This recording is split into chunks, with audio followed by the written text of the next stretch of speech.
যাকৈ লাঙে লাঙে খালৈ লাঙে লাঙে লাং থাং বিলৰে মাছ। নিশ্চয় কৰ্কট ৰোগ হৈছিল আপুনি, তাৰ মাজত আপুনি খুব ধুনীয়াকৈ নিজৰ চৰ্চাও অব্যাহত ৰাখিছে। এতিয়া বহু লোক এতিয়া যিহেতু কৰ্কট ৰোগীৰ সংখ্যা দিনক দিনে বাঢ়ি গৈছে আৰু বহুতেই মানসিকভাৱে ভাগি পৰে, কিন্তু আপুনি খুব ধুনীয়াকৈ তাৰ মাজতো আপুনি যুঁজিছে, আপুনি নিজৰ চৰ্চাও অব্যাহত ৰাখিছে। আপোনাৰ কথা বাৰ্তাখিনিয়ে হয়তো বহুতকে অনুপ্ৰাণিত কৰিব, মই সেই কথাখিনি অকণমান জনাব বিচাৰোঁ। হয়, এই যুদ্ধখন বহুত এটা যাৰ হৈছে আজি মই খুব নিৰ্ভয়ে কৈ আছোঁ, কিন্তু যদি মই মোৰ পিছৰলৈকে ঘূৰি যাওঁ, মই নিজে আচৰিত মই কেনেকৈ পাৰ কৰিলোঁ। কষ্ট হয়, খুব কষ্ট, কিন্তু সেইটো সাৰ্থক হয়। মই নিজেই আজি মই ক'ব খোজোঁ, বড়ো সাজ পিন্ধা যদি মই দখনা পিন্ধা মানুহগৰাকী দেখোঁ মই মাতি দিওঁ, মই নোৱাৰোঁ। তাৰমানে নাজানো মই কেনেকৈ আকৃষ্ট হৈ গ'লোঁ। মই কাম কৰি গৈ আছোঁ আৰু মই নিজেও প্ৰতিটো বস্তু মই এতিয়াও শিকিবলৈ সদায় আগ্ৰহী, মই শিকি আছোঁ। মই নিজকে এতিয়াও ছাত্ৰী বুলি কৈ মই খুব বেছি ভাল পাওঁ। নমস্কাৰ প্ৰিয় দৰ্শক, আজি আমাৰ মাজত উপস্থিত আছে অসমৰ জনপ্ৰিয় কণ্ঠশিল্পী জীনা ৰাজকুমাৰী বাইদেউ। আপোনালোক সকলোৱে চিনি পায়, চিনাকি কৰাই দিয়াৰ কোনো প্ৰয়োজন নাই। পোনে পোনে তেখেতৰ ওচৰলৈ যাম, কিছু কথা পাতিম আজি দিনটোত। বাইদেউ স্বাগতম জনাইছোঁ আমাৰ অসম ডিজিটেল। ধন্যবাদ, মোৰো খুব ভাল লাগিছে। আমাৰ অসম আচলতে পৰিয়ালৰ লগত ময়ো নিজেই পৰিয়ালৰ এগৰাকী সদস্য বুলি সদায় অনুভৱ কৰি আহিছোঁ, গতিকে মোৰ খুব ভাল লাগিছে। হয় বাইদেউ, জানিব বিচাৰিম এতিয়া কিদৰে জড়িত হৈছে, কি কামত ব্যস্ত হৈছে গানৰ ক্ষেত্ৰত? সংগীতৰ ক্ষেত্ৰত মই প্ৰথমে নাম ল'ব লাগিব। মই সদায় প্ৰকাশ কৰি ভাল পাওঁ যে আমাৰ অসমৰ স্বত্বাধিকাৰী তেখেত আমাৰ সকলোৰে অভিভাৱক, গতিকে জিএল আগৰৱালা দেৱ সদায় আমাৰ মাজত থকাৰ অনুভৱ সদায় আছে। গতিকে মই সেই সূত্ৰে আমি যিহেতু তেখেতক খুব ওচৰত পাইছিলোঁ আৰু সদায় মই তেখেতৰ নাম লওঁ মোৰ সাংগীতিক এই জীৱন যাত্ৰাত। আমাৰ অসম কাকত আৰু এতিয়াতো আমাৰ অসম ডিজিটেলো আহিছে, গতিকে মোৰ ক্ষেত্ৰত বিশেষ অৰিহণা আছে মোৰ সংগীত যাত্ৰাত। গতিকে মোৰ খুব ভাল লাগে সদায় আমাৰ অসমৰ পৰিয়াল বুলি মই নিজকে কৈ মই ভাল পাওঁ।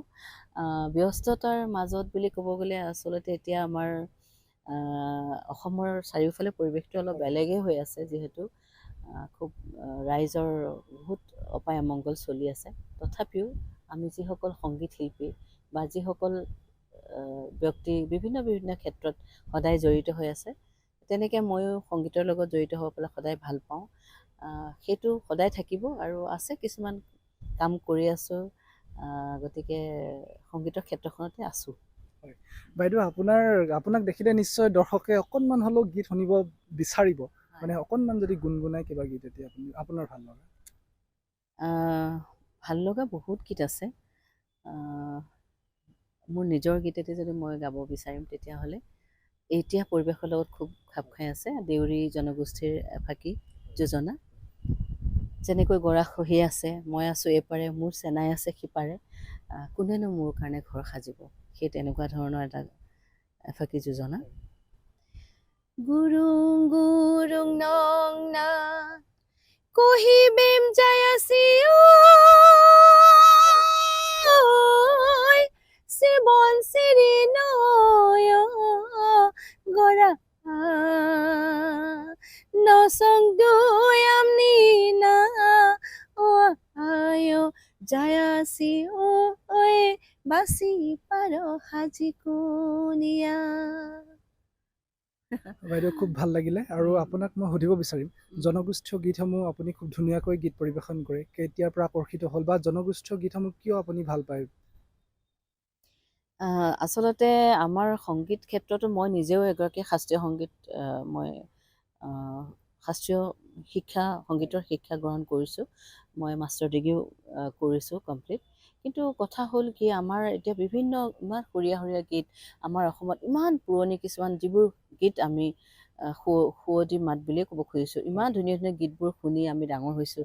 ডক্টৰ ভূপেন হাজৰিকাৰ গীতে হওক, দীপালী বৰঠাকুৰ বাইদেউৰ কণ্ঠত হওক, জয়ন্ত হাজৰিকাৰ গীত হওক, পাৰ্বতী প্ৰসাদ গীত হওক, বিষ্ণুৰাভাদেৱৰ গীত, জ্যোতি সংগীতবোৰ, আমি সেইবোৰ শুনি ডাঙৰ হৈছোঁ। গতিকে আমাৰ সেই ভঁৰালটো এটা বেলেগ চহকী। কিন্তু সকলো গীত গোৱা বহু শিল্পী আছে, এতিয়াও বহু ওলাই আহিছে এতিয়াও, কিন্তু আমাৰ যে এই জনগোষ্ঠীয় আমাৰ এই লোককলা সংস্কৃতি বা বিভিন্ন জাতি জনগোষ্ঠীৰ লগ হৈ আমি অসমীয়া, গতিকে আমাৰ এনেকুৱা হয় এটা জনগোষ্ঠীয়ে নিজৰ গীতখিনিয়ে কৰি থাকে বা নিজৰ কলা কৃষ্টি তেনেকৈ জাতিগত হিচাপে কৰি গৈ আছে বা জনগোষ্ঠী হিচাপে। মই ভাবিলোঁ যে আমাৰ এই বৰ অসমৰ এইবোৰ যদি আমি একেলগ কৰি পেলাই যদি একেলগে প্ৰতিনিধিত্ব কৰি পেলাই যদি তেওঁলোকৰ এই কলা সংস্কৃতিক বা নিজৰ পৰম্পৰাগত গীত, নিজৰ বাদ্যযন্ত্ৰ, নিজৰ মানে সাজপাৰ প্ৰতিটো জাতি জনগোষ্ঠীৰ সুকীয়া। গতিকে মই এই ধৰণে এটা পৰিকল্পনা কৰি এইটো বিষয়ত মই যথেষ্টখিনি গৱেষণা কৰা গৈছে। মিনিষ্ট্ৰী অফ কালচাৰৰ পৰা এইটো মই জুনিয়ৰ ফেল'শ্বিপো পাইছোঁ, ছিনিয়ৰ ফেল'শ্বিপো মই পাইছোঁ।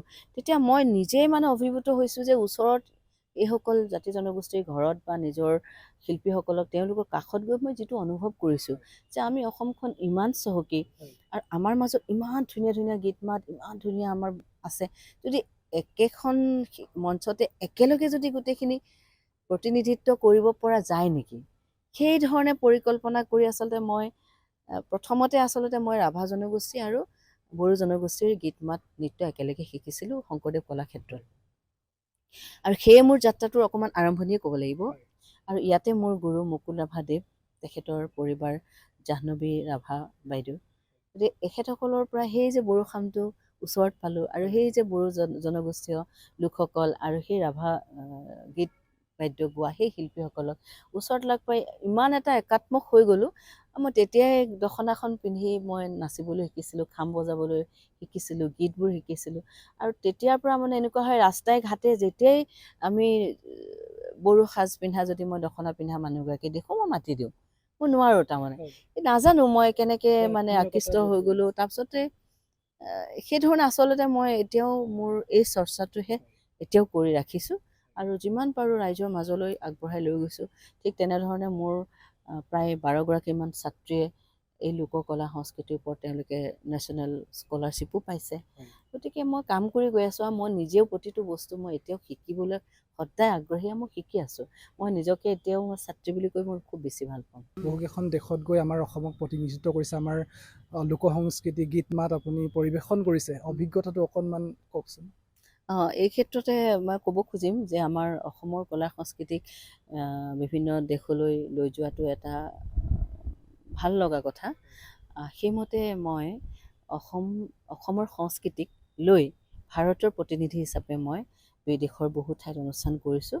আৰু এই ক্ষেত্ৰত আমাৰ যিটো Indian council for cultural relation বুলি এটা উইংছ আছে এক্সটাৰ্নেল এফেয়াৰ্ছৰ আণ্ডাৰত, আৰু মই সেই তেখেতসকলৰ মানে কেন্দ্ৰীয় চৰকাৰৰ মই অনুমোদিত ICCR মই অনুমোদিত শিল্পী, যিটো লোকসংগীত আৰু লোকনৃত্যৰ। গতিকে মই যেতিয়া অনুষ্ঠান কৰিবলৈ যাওঁ মোৰ লগত যি সহযোগী শিল্পীসকল, মোৰ দলটো, সেই দলটোক সম্পূৰ্ণ ভাৰত চৰকাৰে ইয়াত মানে গোটেইখিনি আমাৰ খৰচ বহন কৰে। ভাৰত চৰকাৰৰ পৰা আমি তেনেকৈ গৈ পেলাই অসমৰ সংস্কৃতিক ভাৰতৰ হৈ ৰিপ্ৰেজেণ্ট কৰোঁ। সেইটো এটা খুব ভাল লগা কথা। তেনেকৈ মই গৈছোঁ বিভিন্ন ঠাইলৈ, ভূটানলৈ গৈছোঁ, থাইলেণ্ডলৈ গৈছোঁ, আৰু নিজাববীয়াকৈ মই বহুকেইখন দেশলৈ গৈছোঁ বাৰু, Philippines, Bhutan, Nepal, Bangladesh, China, Malaysia আৰু থাইলেণ্ডলৈ ইতিমধ্যে প্ৰায় 18বাৰমান গৈছোঁ।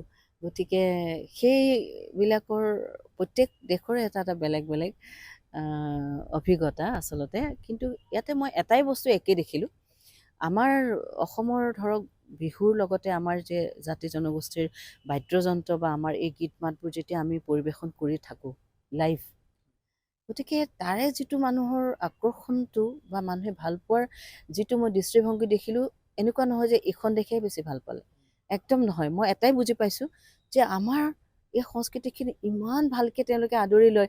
ইয়াত কোনো তেওঁলোকে ভাষা নাজানে, তেওঁলোকক আমাৰ বিৱৰণটো দিয়া যায় ইংলিছত বা তেওঁলোকৰ লোকেল লেংগুৱেজত, তেওঁলোকে সেইটো বুজি উঠি আমাৰ যিটো লয়লাস, আমাৰ যে সংগীতৰ যি ধ্বনি, আৰু আমাৰ যেতিয়া ঢোল পেঁপা বাজে, আমাৰ যেতিয়া বড়ো খাম চিফুং বাজে, মানুহৰ সেইটো হৃদয়ত চুই যায়।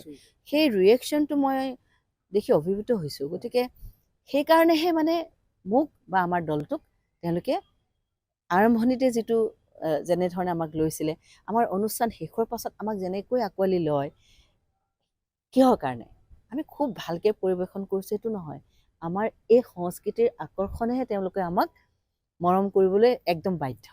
গতিকে আমাৰ এই সুৰবিলাকৰ আমাৰ এই সংস্কৃতিৰ এটা বিশেষ মহত্ব আৰু বহুত শক্তিশালী বুলি মই ক'ব খোজোঁ। হৃদয় চুই যায় মানে সকলোকে। সঁচাই বহুত গৌৰৱৰ বিষয় অসমবাসীৰ বাবে, অসমীয়াৰ বাবে। বিদেশৰ লোকে খুব ধুনীয়াকৈ আঁকোৱালি লৈছে আমাৰ লোক সংস্কৃতি, তেওঁলোকৰ আকৰ্ষণ বাঢ়িছে। বাইদেউ, এটা প্ৰশ্ন সুধিব বিচাৰোঁ যদি আপুনি বেয়া নাপায়। আপোনাৰ এবাৰ নিশ্চয় কৰ্কট ৰোগ হৈছিল, আপুনি তাৰ মাজত আপুনি খুব ধুনীয়াকৈ নিজৰ চৰ্চাও অব্যাহত ৰাখিছে। এতিয়া বহু লোক, এতিয়া যিহেতু কৰ্কট ৰোগীৰ সংখ্যা দিনক দিনে বাঢ়ি গৈছে আৰু বহুতেই মানসিকভাৱে ভাগি পৰে, কিন্তু আপুনি খুব ধুনীয়াকৈ তাৰ মাজতো আপুনি যুঁজিছে, আপুনি নিজৰ চৰ্চাও অব্যাহত ৰাখিছে। আপোনাৰ কথা বাৰ্তাখিনিয়ে হয়তো বহুতকে অনুপ্ৰাণিত কৰিব। মই সেই কথাখিনি অকণমান জনাব বিচাৰোঁ। এই কথাখিনি কওঁতেই মই বিভিন্ন মঞ্চত মই GL আগৰৱালা ডাঙৰীয়াৰ কথাৰে আৰম্ভ হয়। কিয় জানানে? তেখেতৰ লগত মই সেইখন হস্পিটেললৈ গৈছিলোঁ। কাৰণ তেখেতৰ অধীনত আমি সদায় এই ধৰণৰ অনুষ্ঠানবোৰ সেই আগৰৱালা ডাঙৰীয়াৰ সহযোগত হৈছিলে, আৰু তাৰে সাংস্কৃতিক দলটো সদায় মই লৈ গৈছিলোঁ। মই নিজে তাত গীত পৰিৱেশন কৰিছিলোঁ। গতিকে মোৰ জীৱনৰ এই কথাটো ক'বলৈ গ'লে মই সেই তেখেতৰ নামটো সদায় লওঁ। গতিকে আজি মই ইয়াতে লৈ আৰু বেছি আনন্দিত হৈছোঁ, কাৰণ তেখেতৰ অধীনত সেইসকল শিল্পীৰ কাৰণে মই তাতে গীত পৰিৱেশন কৰিছিলোঁ, নৃত্য কৰিছিলোঁ, মানে সদায় সংগীতৰ অনুষ্ঠানটো অব্যাহত আছিলে। কিন্তু মই নিজেই যে আকৌ তাতে মই নিজে ভুক্তভোগী হ'ম, সেই কথাটো মই ভবা নাছিলোঁ। কিন্তু সেইটো এটা মোৰ জীৱনত আন এটা গতি যে মই সেইসকল ব্যক্তিৰ কাৰণে মই গীত গাইছিলোঁ, সেইসকলক মই মানে মনোবল দিছিলোঁ। কিন্তু যদি মই নিজে আজি ভুক্তভোগী বা মই নিজে যেতিয়া এই ৰোগত মই নিজে আক্ৰান্ত হ'লোঁ, মই তেতিয়া আৰু বেছি সবল হৈ গ'লোঁ। কিয়নো মই সেইসকলৰ কাৰণে গীত গাইছিলোঁ, আৰু মই যদি আজি নিজে অনুতপ্ত, কিন্তু মই কিয় ভাগি পৰিম? গতিকে মানুহৰ জীৱনত এনেকুৱা হয়, কেতিয়া কাৰ কি পৰিৱেশ, কি মুহূৰ্ত, কি দুৰ্যোগ আহে আমি কোনেও নাজানো। গতিকে কৰ্কট ৰোগটো এনেকুৱা এটা বিষয়, আমি যদি সজাগতাটো ৰাখোঁ, বিশেষকৈ মই যিহেতু ব্ৰেষ্ট কেঞ্চাৰত আক্ৰান্ত হৈছিলোঁ, গতিকে ব্ৰেষ্ট কেঞ্চাৰ মানে ভাবে কি যে অকল মহিলাৰ হয়, নহয়, পুৰুষৰো হয়। গতিকে সৰু বাচ্ছাৰো হয়, যাৰ ব্ৰেষ্ট মেচিউৰিটি নাহে, একদম মানে কিশোৰী অৱস্থাতেই মই নিজেই লগ পাইছোঁ। তেনেকুৱা মই বহুতখিনি অভিজ্ঞতা গোটাইছোঁ। গতিকে মই ভাবোঁ যে আমি সজাগতাটো যদি ৰাখোঁ, প্ৰতিটো ক্ষেত্ৰতে আমি সজাগ যদি হওঁ, তেতিয়াহ'লে আমি সকলো বিপদৰ পৰা মুক্ত হ'ব পাৰোঁ। মই ভাবোঁ কেঞ্চাৰ যেনেকুৱাই কেঞ্চাৰ নহওক, আমি যেনে তেনে আমি যদি এৱাৰনেছ থাকে আমাৰ, আমি সজাগ যদি হওঁ, সময়ত যদি আমি সেইটো চিকিৎসা গ্ৰহণ কৰোঁ, সকলো মুক্ত হ'ব। আৰু প্ৰথম কথা হ'ল, মানুহে যেতিয়া কেঞ্চাৰ হয় বুলি বা হৈছে, বহুত ভয় খায়, আৰু তেতিয়া মানুহে মনোবলটো হেৰুৱায়।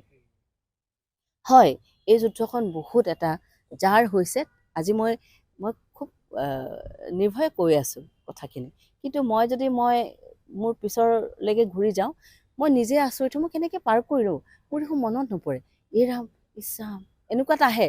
কিন্তু সেইখিনি সময়ত যিটো শক্তি মানুহৰ মনত যদি ৰাখে নহয়, মনৰ যিটো নিজস্ব শক্তি, তেতিয়াহ'লে তাক খুব কষ্ট হয়, খুব কষ্ট, কিন্তু সেইটো সাৰ্থক হয়। মই নিজেই আজি মই ক'ব খোজোঁ বা পাৰোঁ, যথেষ্ট কষ্টদায়ক হয়, বিষৰ দিন কেইটামান, সেইকেইটা খুব বিষাক্ত দিন হয়।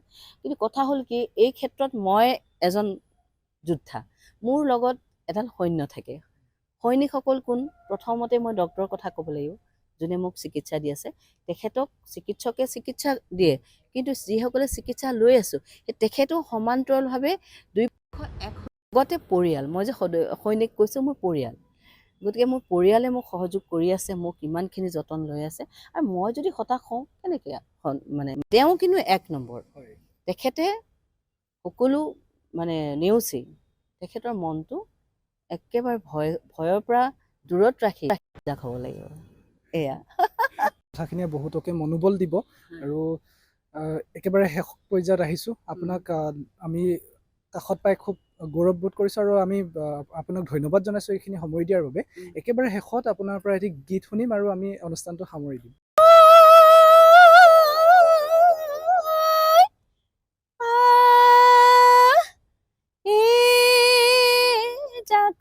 লাঙে লাঙে খালৈ, লাঙে লাঙে লাং, থাং বিলৰে মাছ, লাংথাং গাঁৱৰে ছোৱালী নানিবা জাকৈ মাৰি নোখোৱাই ভাতে জাকৈ মাৰি নোখোৱাই ভাত